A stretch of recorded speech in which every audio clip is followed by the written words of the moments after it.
শুধু আমেরিকার হিস্ট্রি ঘেটে দেখেন, ওখানে ছেলে মেয়ের অনুপাতটা কেন কমছে সব জায়গাতে, আরও সামনে কমবে। তো একজন গার্লফ্রেন্ড আপনাকে ছেলে চলে গেছে, ব্যাস জীবনটা উৎসর্গ করে দিতে হবে তার জন্য?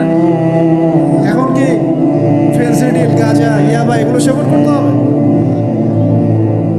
আপনাকে কে সৃষ্টি করেছেন ভাই? কি উদ্দেশ্যে? প্রথমে কি একটা বলেছে, কি উদ্দেশ্যে? আমাকে আল্লাহ পাঠিয়েছেন দুনিয়াতে নামাজ পড়তে, রোজা রাখতে, দিনের প্রচার করতে, দিনের জ্ঞান অর্জন করতে, এই তো। তা আমি একজন মেয়ের জন্য জীবন নষ্ট করে দেব? আমি তাহলে আল্লাহর কাছে কি মুখ দেখাবো আর নবীর কাছে কি মুখ দেখাবো? ওখানে গিয়ে বলবো আল্লাহ আমি আমার অমুক প্রেমিকার জন্য আশায় হয়ে একদম জীবন দিয়ে দিয়েছি, আত্মহত্যা করেছি? গেছে ভাই, যাইতে দেন। যে ব্যক্তি আপনার অবস্থানকে মূল্যায়ন করে নাই, সে আপনার যোগ্য ছিল না। এখন আপনি কি করবেন? নিজের অবস্থান উন্নত করেন, আপনার পিছনে লাইন ধরে ঘুরবে, এটাই বাস্তবতা। দুনিয়া খুব খারাপ জিনিস। মানুষ মানুষের অবস্থানকে মূল্যায়ন করে, মানুষ মানুষের অবস্থানকেই মূল্যায়ন করে, কিন্তু আল্লাহ রাব্বুল আলামিন আপনাকে সর্ব অবস্থায় ভালোবাসেন। এই যে আমরা এখন অনেক পাপ করছি না, আল্লাহকে আমাদেরকে আযাব দিয়ে ধ্বংস করে দিয়েছেন? আল্লাহ পাক এখনো আমাদেরকে ভালোবাসেন, গ্রহণ করেন, অপেক্ষায়। আল্লাহ পাক অপেক্ষায় করছেন কখন তওবা করবে, আমি তওবা কবুল করব।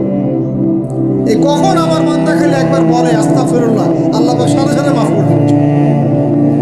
সেই আল্লাহকে ভুলে আপনি কার পিছনে ছুটছেন? আমরা কিন্তু নিয়াত করতে পারি ভাই যে আমরা যারা ওয়াজ শুনলাম জীবনে কোনোদিন সিগারেটে হাত দিব না, রাজি আছি ভাই? অন্য বড় বড় জিনিস তো বহুত দূরের কথা। আচ্ছা, অনেকে রাজি হয় নাই কেন? আপনারা কি অলরেডি আসক্ত? আমি অনেক ভাইকে দেখেছি মাশাআল্লাহ ইফতার খুলেই একদম বেনসন টানা শুরু করে। হ্যাঁ, এটা যে হারাম আপনাদের কেউ ওয়াজ করে শোনায় নাই? এটাকে কি মনে করেন আপনারা, হারাম না হালাল? কেউ বলেছে মাকরু, নাকি মাকরু ফতোয়া দিয়েছে? মাকরু শব্দের অর্থ জানেন আপনি? মাকরু শব্দের অর্থ কি? শোনেন, সূরা বনী ইসরাইল খুলবেন। কোন সূরা? সূরা বনী ইসরাইল। আল্লাহ পাক বলছেন আমি বনু ইসরাইলকে এই এই কাজগুলো করতে নিষেধ করেছি। কোন কোন কাজ? জেনা করো না, জেনার ধার কাছে যেও না, এতিমের মাল আত্মসাৎ করো না, শিরিক করো না, ইত্যাদি। যারা আলেম আছেন তারা আমার কথা বুঝবেন। এই কাজগুলোর পরে আল্লাহ পাক বলছেন যে এই প্রত্যেকটা কাজ আল্লাহর কাছে মাকরুহ, অপছন্দ। কিসের? অপছন্দ। আর এটাকে আপনি সহজ মনে করছেন? নিয়াত করি আল্লাহ পাকের সন্তুষ্টির জন্য আমরা কোনোদিনও মাদকের সাথে সম্পৃক্ত হব না। আর বিশ্বাস করেন, শুধুমাত্র মাদক দ্রব্য নিয়ন্ত্রণ অধিদপ্তর এই আইন কানুন এগুলো দিয়ে, জরিমানা দিয়ে মানুষকে মাদক ছাড়ানো যাচ্ছে না, যাবে না। কেন যাবে না এটা আপনারা খুব ভালো করেই জানেন, আমি বলতে চাচ্ছি না। অনেক সময় মাদক বিরোধী কনসার্ট করে মানুষ, মাদক বিরোধী কনসার্টে ওঠার আগে এক বোতল ডাইল খেয়ে আসে। এগুলো কি বাস্তব কথা বলছি না অবাস্তব কথা বলছি? আমাদের যুবক ভাইরা কোশ্চিন কালেও মাদকের ধার কাছে যাবেন না। একটা হাদিস খালি মনে রাখেন, একটা, এই হাদিসটা মনে রাখেন। নবী সাল্লাল্লাহু আলাইহি ওয়াসাল্লাম বলেছেন কেউ যদি মাদক দ্রব্য সেবন করে তার 40 দিনের নামাজ কবুল হবে না। সিগারেট একটা খেয়েছি, 40 দিন নামাজ নাই। এরপর যদি সে তওবা করে আল্লাহ মাফ করে দিবে। আবার যদি মাদক খায় আবার 40 দিন কবুল হবে। যদি আবার তওবা করে আল্লাহ মাফ করে দিবে। আবারও যদি খায় আবারও 40 দিন কবুল হবে না, আবারও তওবা করলে আল্লাহ আবার মাফ করে দিবে। চতুর্থবার সে যদি মাদক খায়, আল্লাহ রাসূল সাল্লাল্লাহু আলাইহি ওয়াসাল্লাম বলেছেন আল্লাহ পাক কিয়ামতের মাঠে তাকে তিনাতুল খাবাল পান করাবেন। কি পান করাবেন? তিনাতুল খাবাল। সাহাবীরা বললেন ইয়া রাসূলুল্লাহ এটা কি? তিনাতুল খাবাল কি? নবী সাল্লাল্লাহু আলাইহি ওয়াসাল্লাম বলেন এটা হচ্ছে জাহান্নামীদেরকে আযাব দেওয়ার পর তাদের রক্ত মাংসের যে পুঁজ বের হবে, এই যে ড্রিঙ্কস, জাহান্নামের এই হার্ড ড্রিঙ্কস, এই ড্রিঙ্কসের নাম হলো তিনাতুল খাবাল। আল্লাহ পাক আমাদের সবাইকে মাদক থেকে বাঁচিয়ে দিন। হতাশা মাদক দিয়ে দূর হয় না।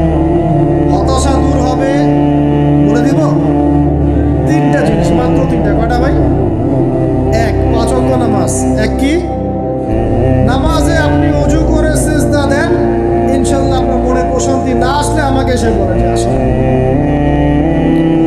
চোখের পানি, মনের আবেগ, যা আছে আপনার ভিতরে, কষ্ট, দুঃখ, যন্ত্রণা, সব আল্লাহকে ঢেলে দিবেন। নিজের আবেগ ধরে রাখবেন এখানে, আপনি আল্লাহর জন্য ঢেলে দিবেন। মানুষকে আবেগ দেখায় কি না? মানুষ আপনার চোখের পানির মর্ম বুঝবে?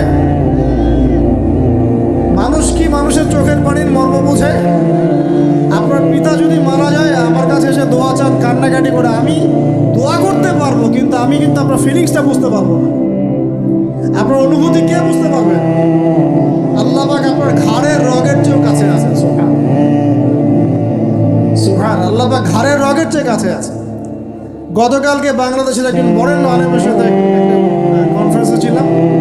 উনি বলছিলেন যে এক ব্যক্তি, এটা শোনেন, এক ব্যক্তি খুব তার শখ যে তিনি সাহাবীদের মতো নামাজ পড়া শিখবেন। কথা বুঝতে পারছেন? সাহাবীদের মতো নামাজ শিখবেন।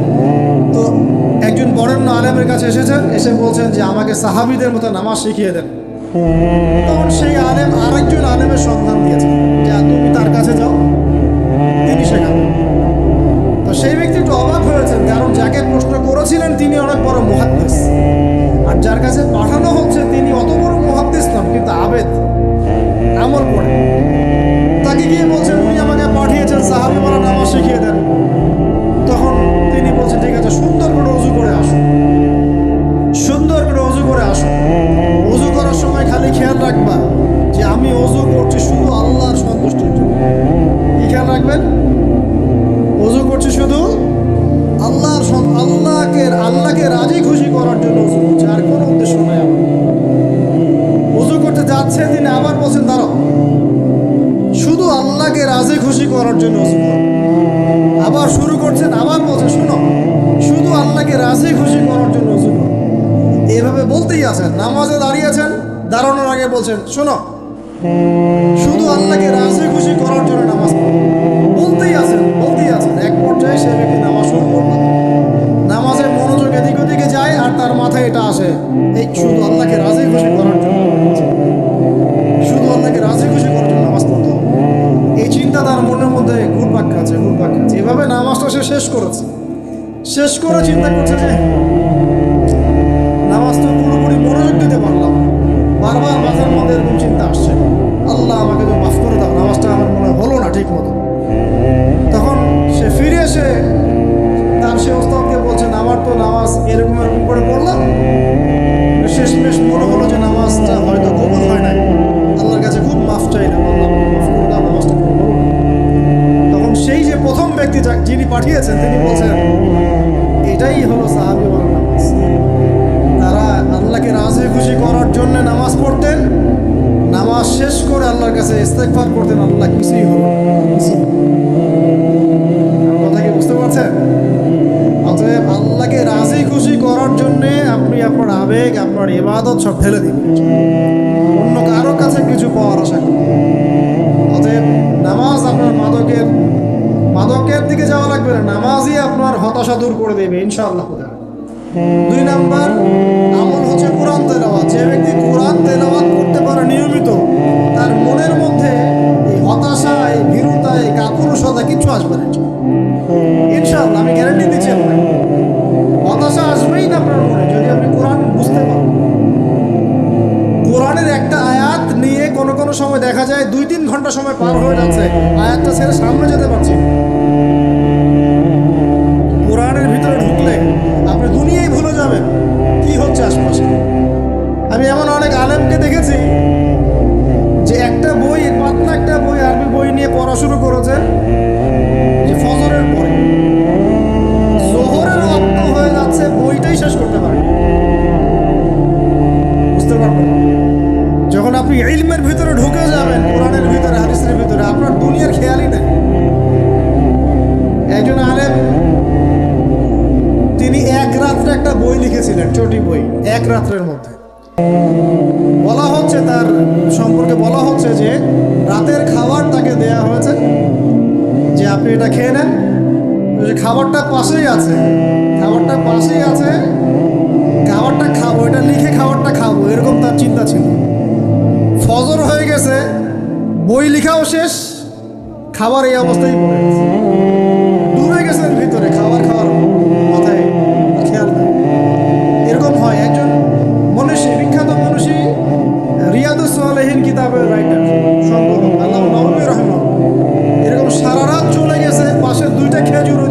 খাওয়ারই সময় পাবো না। হাদিস নিয়ে গবেষণা করতে করতে করতে করতে রাত পার হয়ে গেছে। আমি বলতে চাচ্ছি, যখন ইলমের ভিতরে, কোরআন হাদিসের ভিতরে ঢুকে যাবেন, আপনার দুনিয়ার খেয়াল আপনার চলে যাবে। এই টেনশন, হতাশা, এই সেই বাদ। তখনই আল্লাহ পাক আপনাকে তার পক্ষ থেকে রহমত দিবেন, বরকত দিবেন। আল্লাহ আপনার দুনিয়ার কাজগুলো করে দিবেন। মানে কেউ আপনার দুনিয়ার ওই কাজটা করে দিয়েছে, কেউ ওই কাজটা করে দিয়েছে, কেউ বাসায় খাবার পাঠিয়ে দিয়েছে, আল্লাহ পাকই এগুলো করাই দিবেন। তো প্রিয় ভাইরা, মাদকে যাব না আল্লাহর কাছে আসবো? 2 নাম্বার কোরআন তেলাওয়াত, 3 নাম্বার আল্লাহর জিকির। 3 নাম্বার কি ভাই? আল্লাহর জিকির। চলতে ফিরতে সব সময় বুক চলতে থাকবে। বুক না চললেও মনে মনে মন তাজা থাকবে, মনে মনে জিকির হতে থাকবে। মনে মনে জিকির করতে পারেন, মুখ নড়বে না, কিন্তু মনে মনে আপনার একটা জিকির হতে থাকবে। সুবহানাল্লাহ, আলহামদুলিল্লাহ, লা ইলাহা ইল্লাল্লাহ, আল্লাহু আকবার। পড়া যাবে? পারে। মানুষের মন কখনো চুপ করে থাকে না, কিন্তু মানুষের মন অলওয়েজ কিছু না কিছু চিন্তা করতেই থাকে, করতে থাকে না, যতক্ষণ না ঘুমায় মানুষ। তো প্রিয় ভাইরা, বেশি বেশি জিকির করবো। সুবহানাল্লাহ, আলহামদুলিল্লাহ, লা ইলাহা ইল্লাল্লাহ, আল্লাহু আকবার, লা হাওলা ওয়ালা কুওয়াতা ইল্লা বিল্লাহ, এগুলো চলতে থাকবে। আল্লাহ পাক তৌফিক দান করুন। আসসালামু আলাইকুম প্রিয় দর্শক, ভিডিওটি যদি ভালো লাগে থাকে লাইক, কমেন্ট, শেয়ার করতে ভুলবেন না। আর এই ধরনের নতুন নতুন ভিডিও পেতে আমাদের চ্যানেলটিকে সাবস্ক্রাইব করে রাখুন। দেখা হচ্ছে পরবর্তী ভিডিওতে।